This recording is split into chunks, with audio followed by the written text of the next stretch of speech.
Hey everyone, I wanted to do this quick video on Instant and Authenticine. We've been having a lot of agents have questions about how to properly create a transaction and send it out for a signature. We do have one on our Facebook page, but not one where you can see the screen really well. So just wanted to run you through this quick tutorial. So you're going to go to northstarmls.com and we're going to log in as we usually would.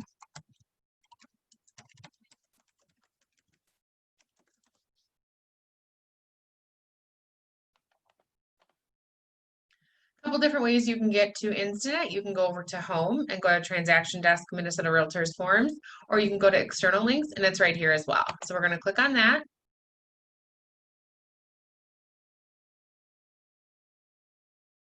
Now, there are a lot of other features in the program, but we're just going to do how to create a transaction and send it out for signature because that's, again, it's been a big question from a lot of you lately. So I wanted to get this video out there. You're going to go to the second applet here, Transactions, click on that. Click Add. Give your transaction a name. This is really just for your own reference so that you can easily find it if you're searching for it. So whatever name you decide. Under template, you're going to pick the appropriate template. Now, we have created Market Center specific templates for the type of transaction. So if you were just looking for buyer forms, you would want to click buyer packet.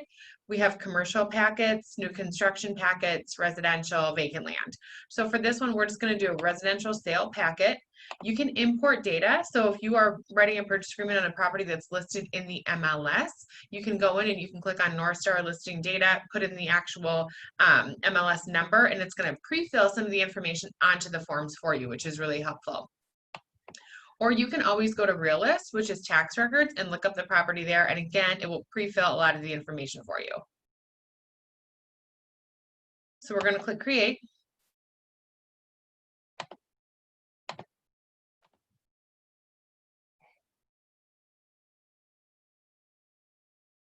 And now what you're going to get, you'll go through a wizard. So any information you put here on the details page is going to autofill onto your form. So it's important that whatever information you have, fill in here. Some of the information isn't going to be on your forms, but it's nice to have, this information in here as well. So we'll click Next. Transaction dates. Again, anything you fill in here, if that field is on the forms that you're sending out for signature, it will autofill for you as well. We'll click Next. Any contacts related to this transaction you'll want to put in here. So it's automatically going to pull you in as the agent and automatically going to pull in Keller Williams Premier Realty as the broker. So here is where you would add your buyers. You could also add the listing agent if you wanted them to be CC'd on the documents once they're signed. Anybody that you want to put in this transaction. So we'll just go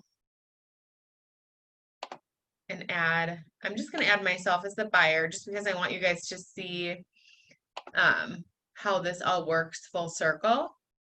So we'll save and we'll go next to the next step in the wizard.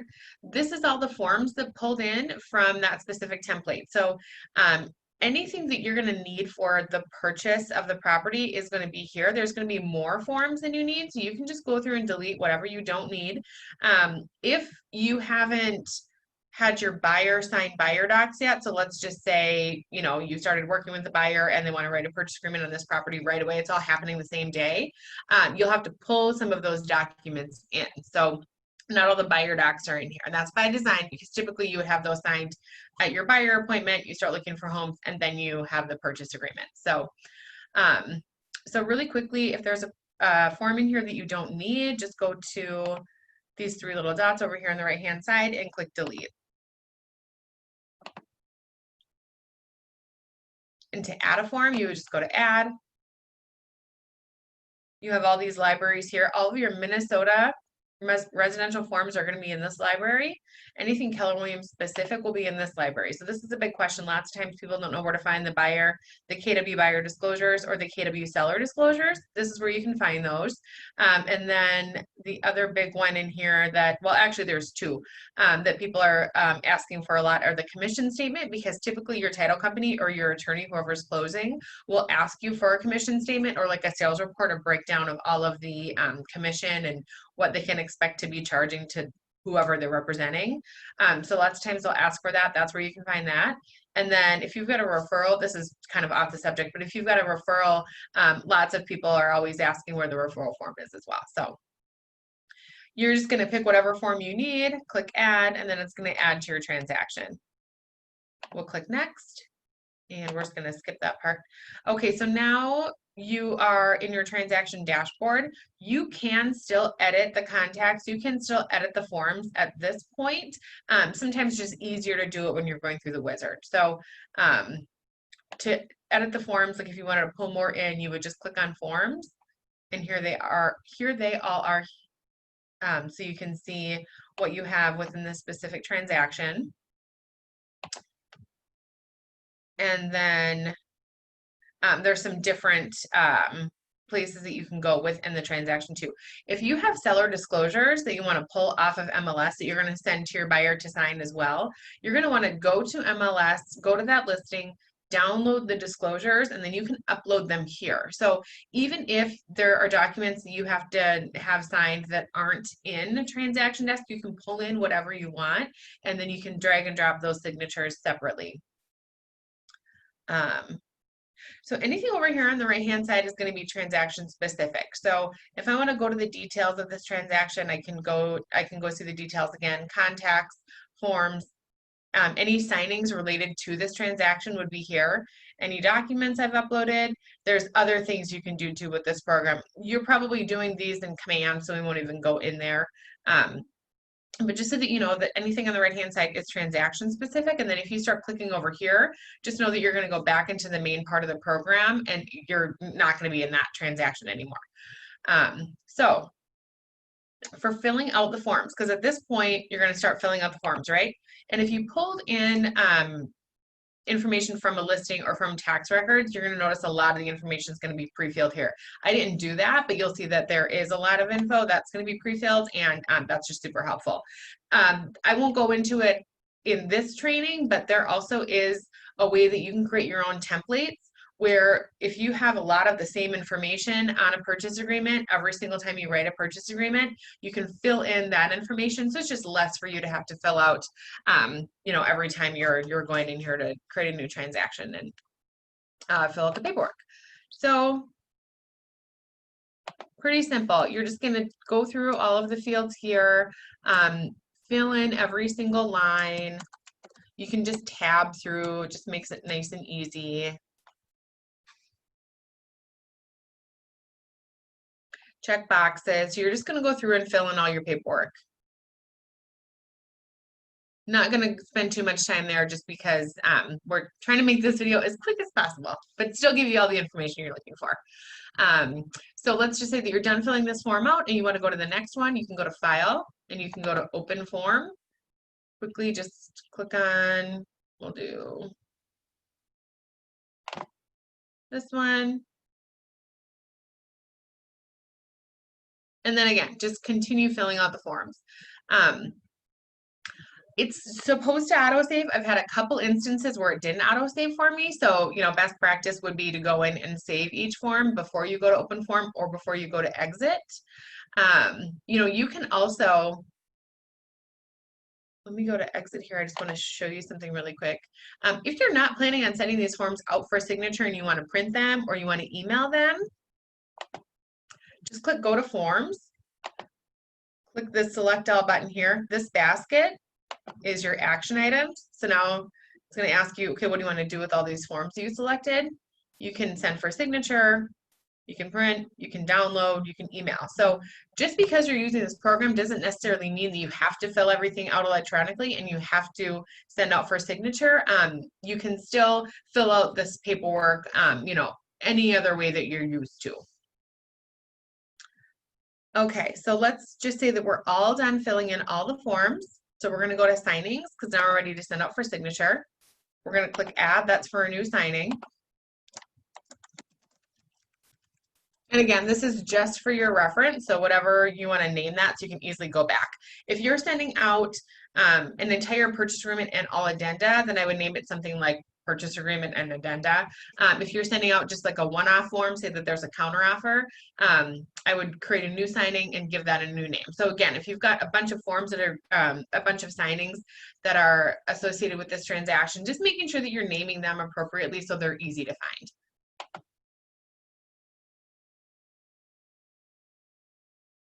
Okay, this is going to run us through another wizard. The more you use this program, the more you'll see that it's really pretty easy to use. The default here for signing is going to be sign in line. So basically what that means is if you have more than one party that's signing, it's going to go, you can choose who it goes to first, and then until that person is completely done with their part of the signing piece, it won't go to the next person. So that's the default. I would say that's really probably what you want to use most of the time. The SimulSign is going to blast the email out to every party that's associated in the transaction. This is nice for, like, let's say that you have an estate that you're listing and maybe there's like, you know, 6 siblings involved that all have to sign. That way one person is not having to wait for the other for them to be able to sign and be done with their part. So that would really be the only time I would recommend using SimulSign. Otherwise, sign in line works just fine. There are some advanced options. You can set an expiration date, you can send reminders. The default is to not do that. It's up to you if you want to do that. Then we're going to go to step 2, and these are all of our contacts. So it's going to show you what contacts are associated with this transaction. It doesn't necessarily mean that it's going to go out to all those people. So you're going to select right here who you want to be a signer in this specific signing that we're creating.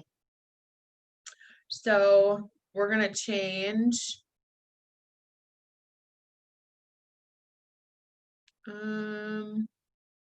yeah, that should be fine. I've got myself in there as a signer, and then I've also got myself in there as a reviewer. So, well, let's do remote signer for agent 2. Add. And so here you can see all your contacts, and you can change the order by just clicking and dragging here. So now we're going to go to step 3, documents. Again, this is going to show you all the documents that are associated with this transaction. You don't necessarily have to send them all out. So let's just say that I wanted to send everything except the checklist because the buyer doesn't need to get that. And we'll just say that's it. We'll say that we're not going to send the septic information either.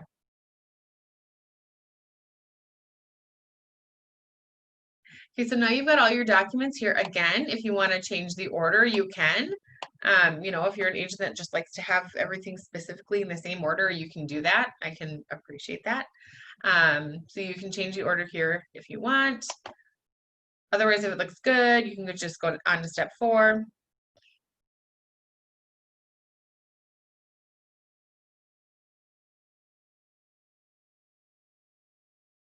Sometimes this program takes a couple minutes. Okay, so anything, basically at this point, you're just looking over the paperwork, making sure everything is filled out properly, making sure all your signature and your initial tabs are pulled in. I mean, you can always send out if you forget something, but it's nice just to do it one time. So here, because this is a Keller Williams specific form and it's not a Minnesota realtor form, we need to pull in where we want the buyer to initial. So we're going to go to drag and drop, you click on it, and then we'll go to initial here, and you'll just drag in wherever you want that person to initial. Pretty simple. Okay, and then for signature, drag in, and then if you right click and add date stamp, this will automatically date once they sign. So again, just making sure all the right signatures are there. If anything's missing, you can pull it in. So you've got signature, signature optional, initial, initial optional, initial group. You have an optional checkbox and a regular checkbox. A radio button, you can throw in the date whenever you want to. If you accidentally drag something in, you just click on it and click the little garbage can to delete it. You can also throw in the name of the client or whoever your you know, whoever's name is up here, because that's who you're kind of creating this signing for. And then you can throw in your own text too as well. You can mark it up if you need to, if there's anything on here that you feel you need to mark on. Zoom in, navigate through different pages, look at the different layouts, and then some other options as well. So keeping in mind that when you're dragging in those signatures and those initial tabs, when you're ready to move on to the next buyer or the next client, just go up here and make sure you have the right name selected. So you'll want to drag in the initials. So for example, on the KW buyer disclosures, let's just say you dragged in the initials for the first buyer, then you would go over here, you would toggle over to, I should give myself a different name, the second buyer, and then you'll drag in, and you'll see that the, whoopsie, you'll see that the initials will be different. If I would have given myself a different name, these would be different. So just a little quick note there. So then we're going to go to next because we've checked and all the signatures are where they need to be. Everything looks good. Our forms are filled out good. We didn't miss anything. So we're going to click send invitations and click OK. You can customize the email so you can put in your own subject and your own body of the email if you want to. I just clicked send. And so now here it's going to bring us back to the signings that are associated with this transaction. So if you want to click on the actual signing, it's going to tell you, it's going to give you some information about the signing, and then it's going to tell you exactly where those buyers are, or where whoever you sent this to, where they are in the signing process. So I'm just going to leave this up really quick. We're going to run over to my email. We should have an invitation to sign. Sometimes it takes a minute. Sometimes it can take a couple minutes. Looks like it came right away. So we're just going to click on it, signing invitation. So-and-so is inviting you to participate in a signing party. So we're just going to click start signing.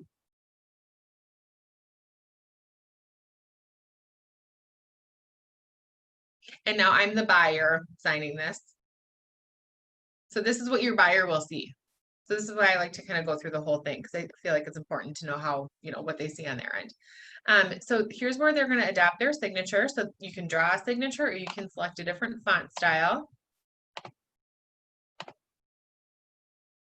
I want a different one. And we're going to accept the terms. And then we're going to start signing. So there's this red start up here. That's all they have to do is just click on that and then go over here and start clicking. And once you click, you'll see the initials fill in, signatures, arbitration. Here's where they can choose to accept or decline. So that's what looks different when you use that optional signature tab or the optional initial tab. And we're just going to keep clicking through, keep signing.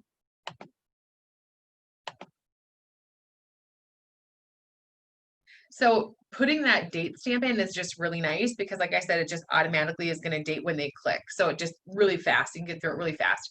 And obviously you are going to want to make sure that your buyer understands the paperwork before you send them this type of email because the last thing you want to have them do is be signing things that they don't understand what they're signing. So, and this is, you can, email it to them and say like, hey, I just sent you this email, give me a call, you can go through it together, or you can maybe have gone through this prior.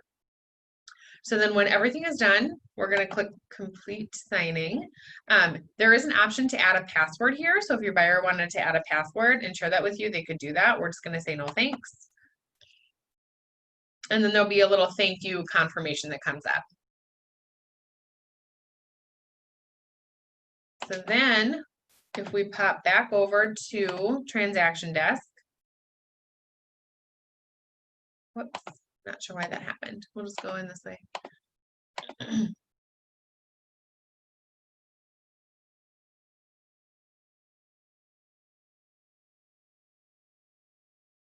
We'll go to our signings. This is the one we just sent out. And now you can see that it's been successfully completed. So when one buyer or one client is done signing, you'll get these little finish line flags. So completed, it's been authenticated, it's been signed. So then now if we pop back over to my email, I'm gonna go to the next person.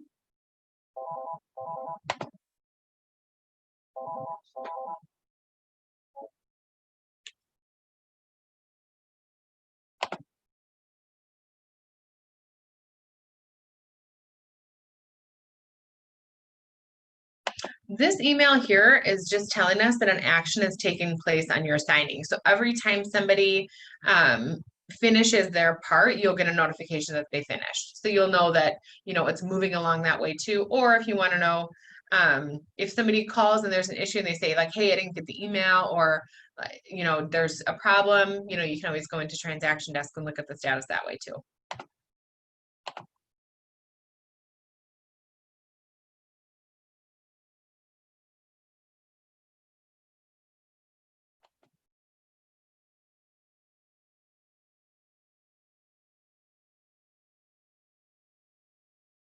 Should be getting an email here unless I did my Gmail. Let me just check.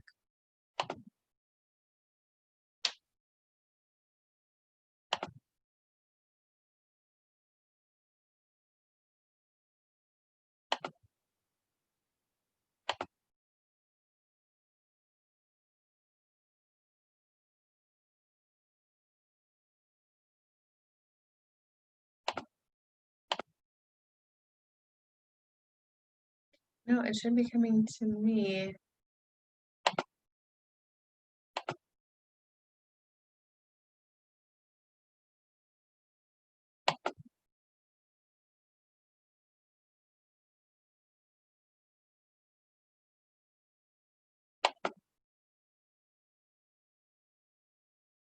Okay, well, while we're waiting for that, we're just gonna pop back into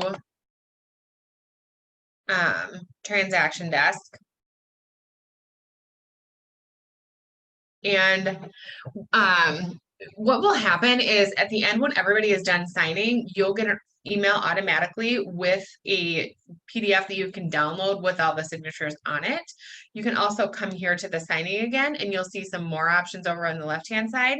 And one of those will be to download the entire packet or to download the forms individually. Downloading them individually is nice if you're, you know, especially since you have to pull them into Command individually. Downloading the entire packet and then splitting them in DocuSign, that's fast too. So either way you do it will definitely work. Let's see if that came through yet.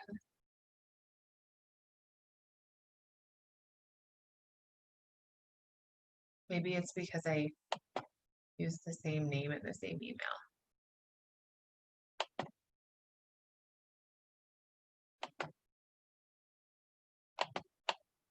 Let's do this.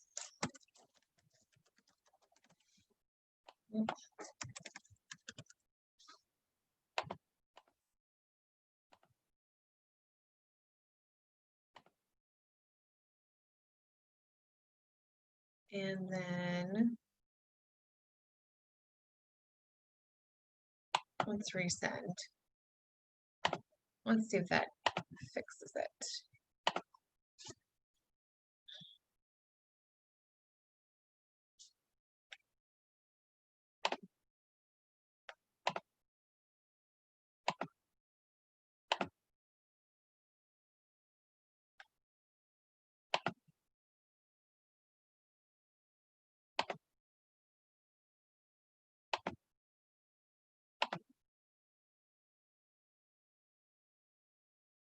Okay, well, I'm not sure why that's not coming through, but typically, you know, if you put yourself, the agent, as a remote signer as well, you'll get an email. You can go through and you can remote sign. And then, like I said, again, you'll get that email confirmation once everything is done with a copy of the PDF that you can download, and all the signatures are there. So that is pretty much it. As always, let me know if you have any questions, and hope this video was helpful and hope you learned something. Thanks. Have a good day.